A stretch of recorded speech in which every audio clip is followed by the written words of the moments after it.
I'm a registered dietitian and I work with people on teaching them how to eat healthy and get the nutrition they need. I've always been interested in science and I've always loved food, so being able to combine the two has always been a favorite topic of mine.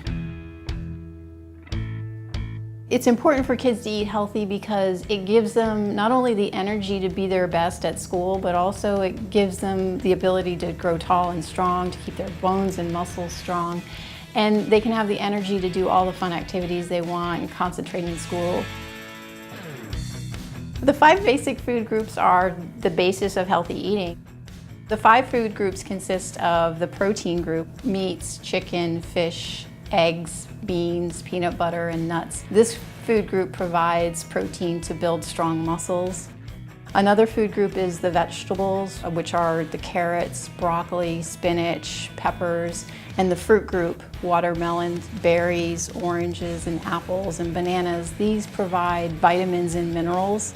And then another group is the grain group: bread, rice, pasta. These provide vitamins and iron for our body. And then the last group is the dairy group, which is milk, yogurt, cheese. This group provides calcium to build strong bones.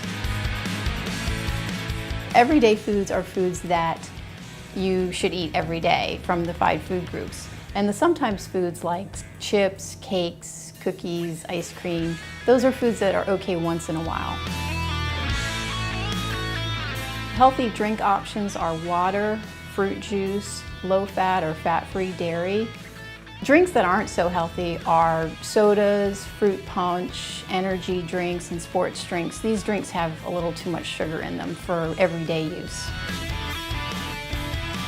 Eating healthy, I think, is fun.